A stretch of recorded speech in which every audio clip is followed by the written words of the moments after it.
The year 2022 began with the Omicron surge, saw a major land war in Europe, a Supreme Court decision that reversed 50 years of precedent, and more. Today's guest helps us break down these stories and name our 2022 Story of the Year. She's Dr. Evelyn Farkas this week on Story in the Public Square.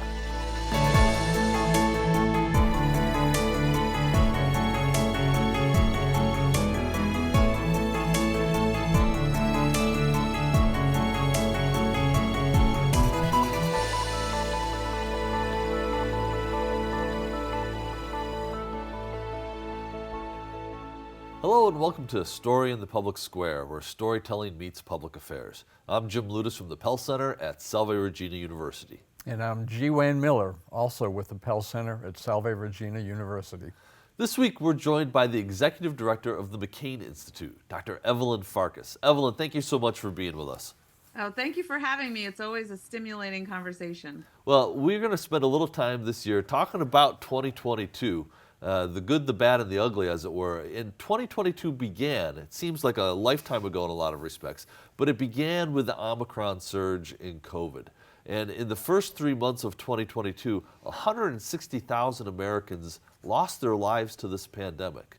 Here we are now, almost 12 months removed from the start of the year. Where do you think we are as a society, as a country, after 3 years of pandemic? Well, to some extent, of course, we're exhausted. You and Wayne are sitting in the studio without your masks. Most people are maskless, although there are some places where people still require masks and people also take them as a precautionary measure because, of course, the pandemic isn't really over. We also have a raging flu right now.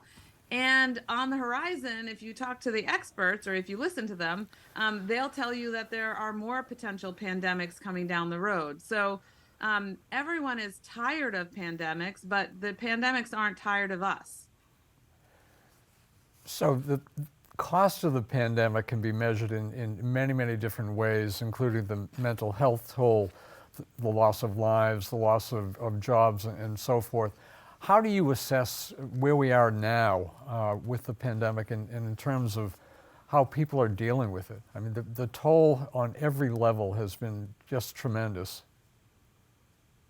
Well, the emotional, mental toll, as you said, we don't even know the full scope of it.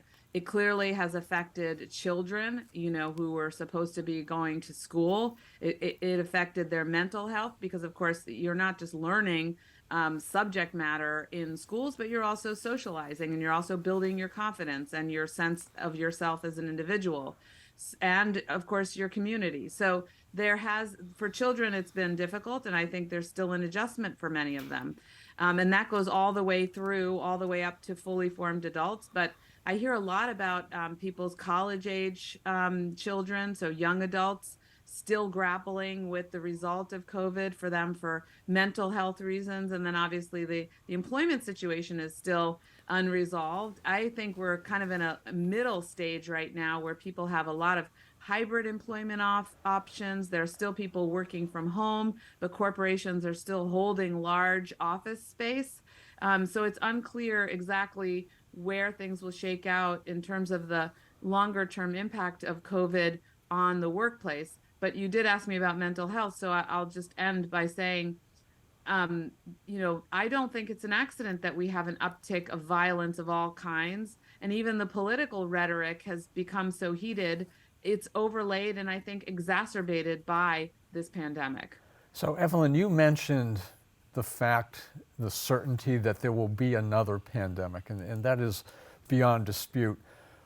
Where does this country and perhaps even the globe stand in terms of preparing for the next one? I think we could all agree that the history starting in late 2019 shows that the world was not prepared for COVID. What about going forward for the next one? Where do we stand and where should we stand, both domestically and abroad? Yeah, it's interesting, Wayne, because I was executive director of a commission on the prevention of WMD proliferation and terrorism back in 2008, 2009. And we predicted that a bio-terror strike or a bio-incident, and this is essentially what COVID is, that it would be most likely, and that we were very unprepared. And indeed, as you pointed out, it turns out we were unprepared. The reality is we're somewhat better prepared now. Of course, government has learned a lot about communicating with the public, about how to fight disinformation, albeit, we haven't done a great job at that. We still have a lot of disinformation that foreign and domestic actors are using, frankly, against our publics. The government learned, of course, about the need to have prepared stocks. That was something they had been warned to have on hand in order to deal with any kind of emergency, anthrax all the way through, a flu. And so we still don't see that level of preparedness. I would be surprised if we had full stocks of PPE ready for another really bad lockdown pandemic. We now know that we need that, and hopefully we're working towards that. But we are still not fully prepared. Society, I think, is a little better prepared. It would be less of a shock, but I do worry because of the impact of disinformation, which was something we didn't have around when we were contemplating this kind of pandemic or other kind of bioemergency in the past. So that is going to complicate efforts going forward. Ev, I just want to clarify one thing. You're not saying that the COVID pandemic is an example of bioterrorism or a biological weapons attack, are you? No, I'm not. Okay. No, I'm simply saying it's an example of a bio incident, if you will. It's a pandemic, so it's something that the government, not individual companies and individual families, needs to manage. And in that sense, it's similar to something like a kind of bio attack coming from some sort of terrorist organization. I thought that's what you were saying. I'm not comparing the two. I'm sorry. Yeah, I thought that's what you were saying. I just didn't want to leave that hanging. Look, one of the maybe underreported. Although I will say, Jim, of course, there are those who think that, conspiracy theorists who think that the Chinese government invented this to attack all of us. Yeah. Now, it may have come indeed out of a Chinese lab. I don't know if we'll ever know that. But I would be surprised if it was intentional.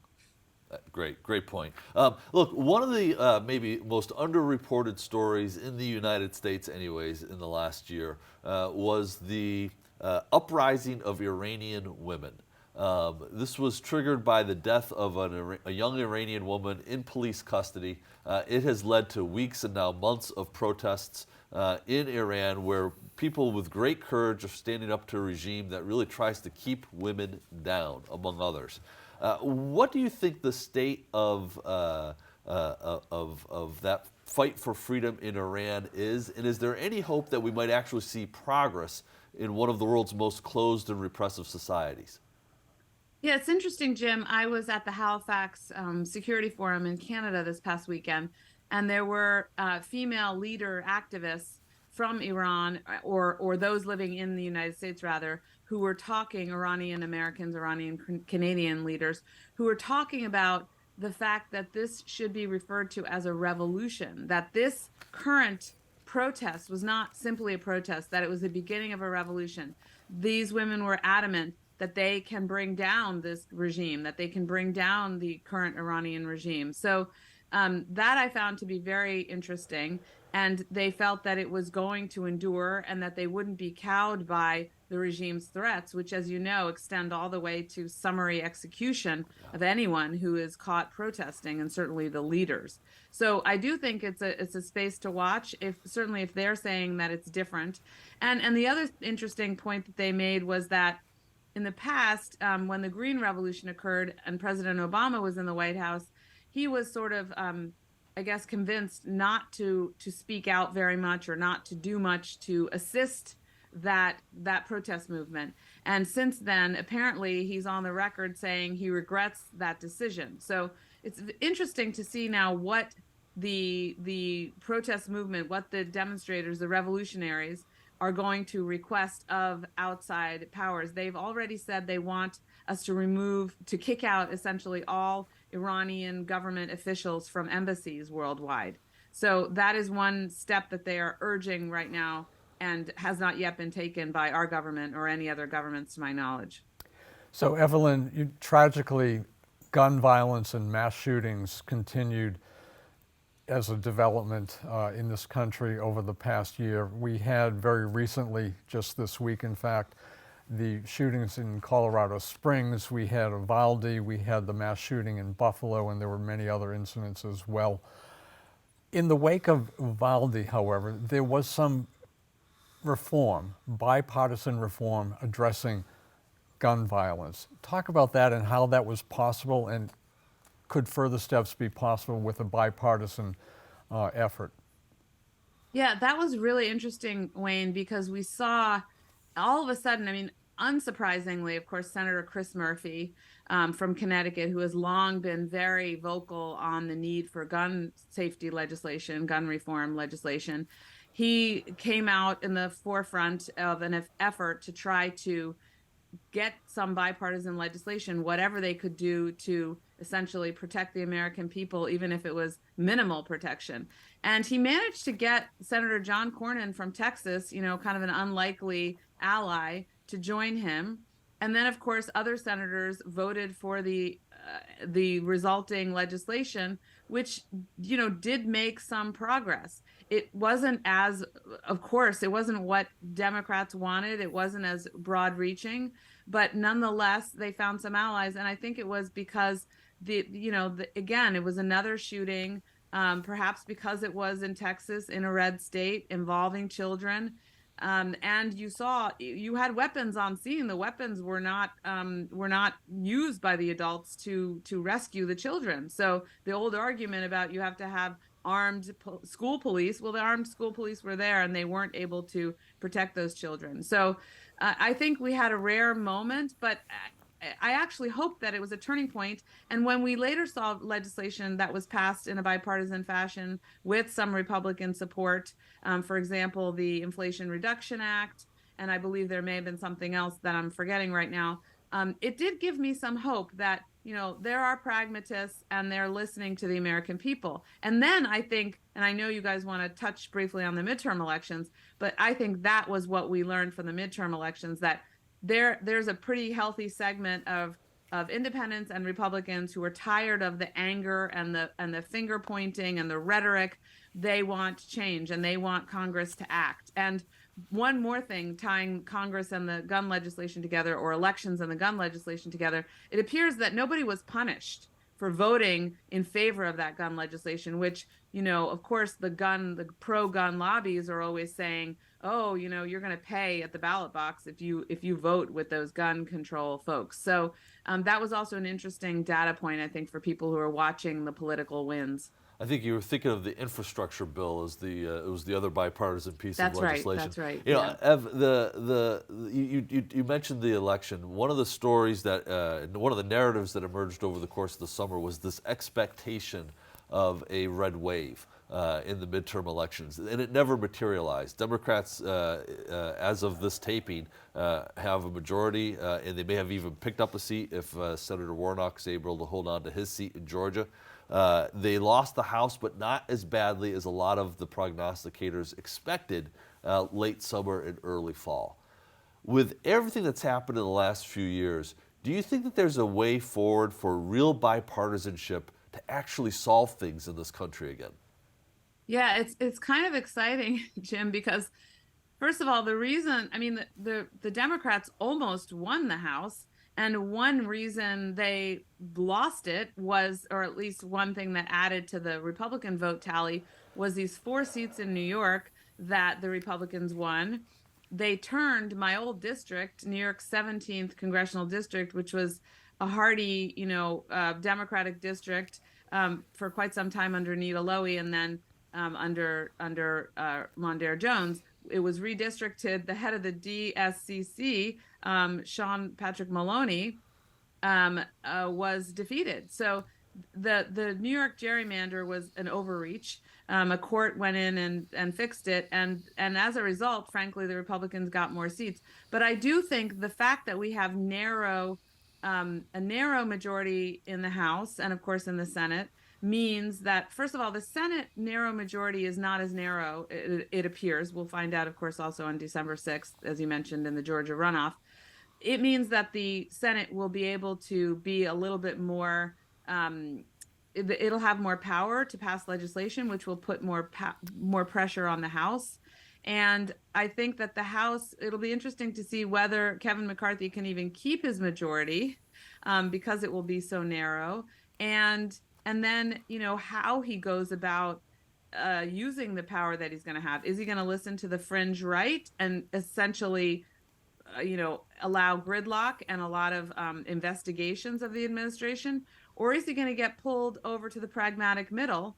And is he going to actually, pass some legislation? I think for the Republicans, if they don't do the latter, in the Republicans in the House, then they will lose votes the next election.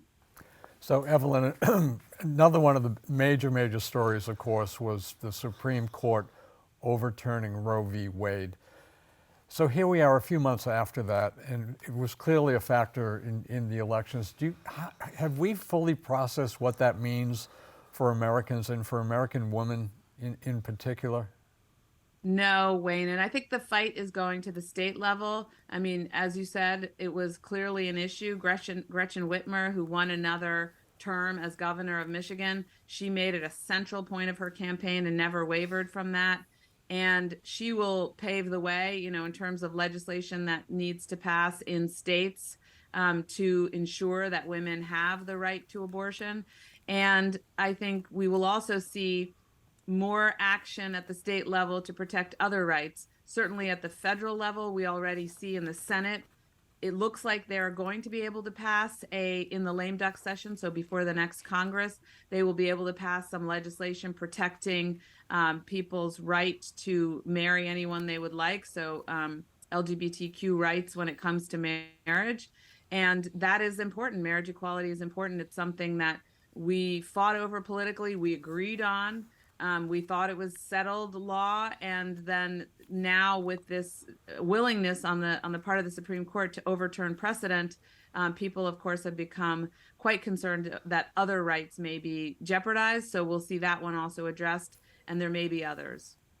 Ev, this has been a great conversation about some of the stories that have dominated the news in the last 12 months. But this is the time in the show where we name the 2022 Story of the Year.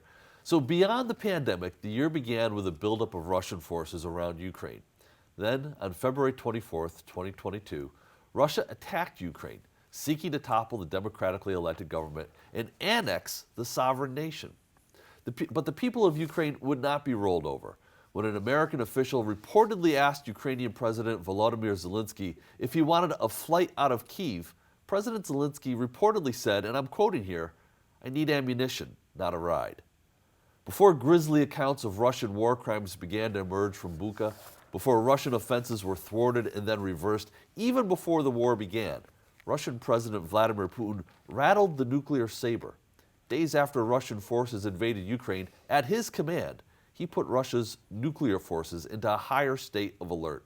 In April, after Germany provided tanks to Ukraine's war effort, Putin threatened anyone who might intervene in Ukraine with swift and decisive action, including the possible use of Russian nuclear arms.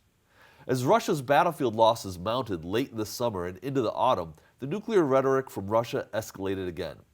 And so we named the return of great power conflict and competition under the shadow of nuclear weapons the 2022 Story of the Year, the narrative most likely to have a lasting impact on public life.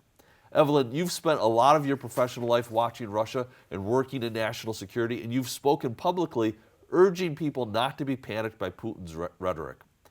But can you speak to the norm-shattering behavior that threatening nuclear weapons use is?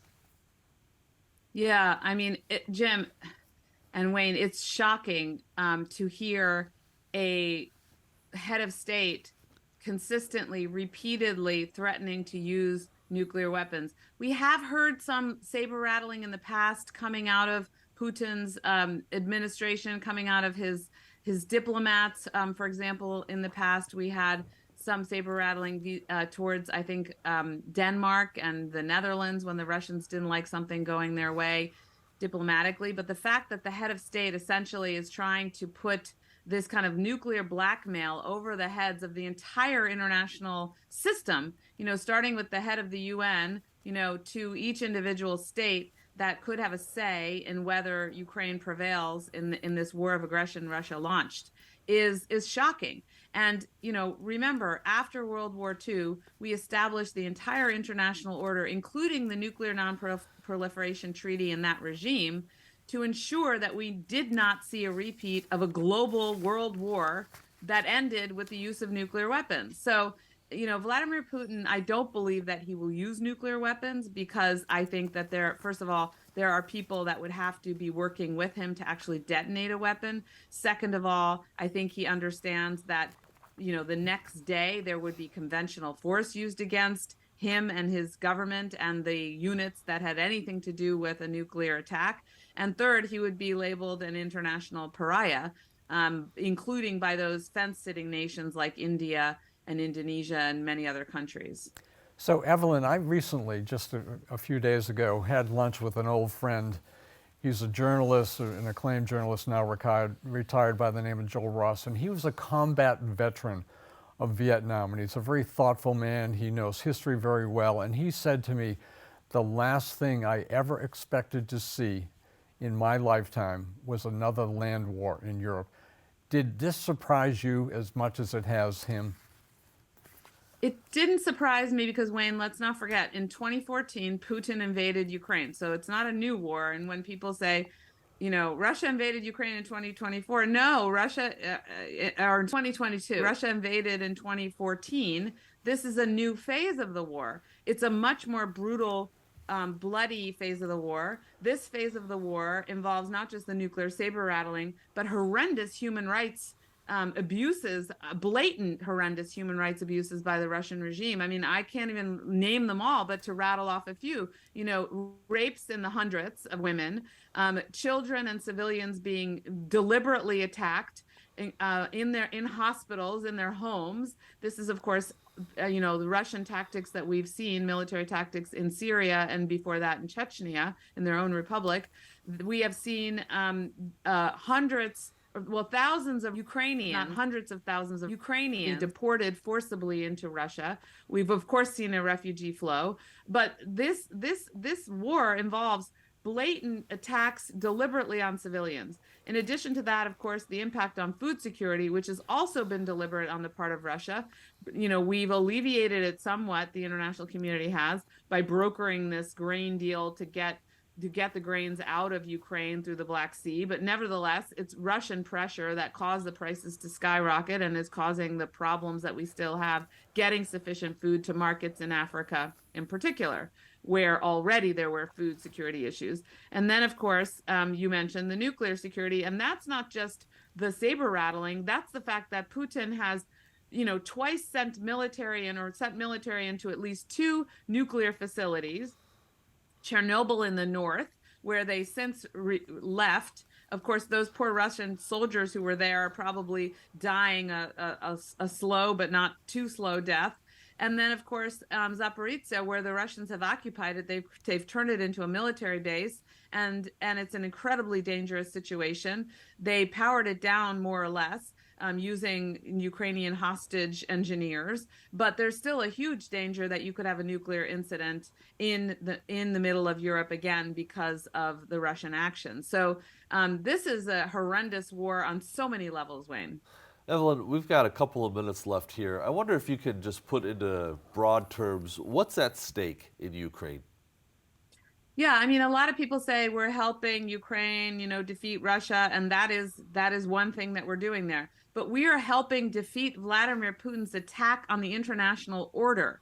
If Vladimir Putin is not stopped in Ukraine, he will attack Moldova and Georgia, either militarily or certainly politically. He wants these areas, he's put it on paper, he's stated it verbally. He wants these countries under the control of the Russian Federation. He wants to reconstitute kind of a new Russian empire. It's insane in the 21st century that we're looking at that, but that's his objective.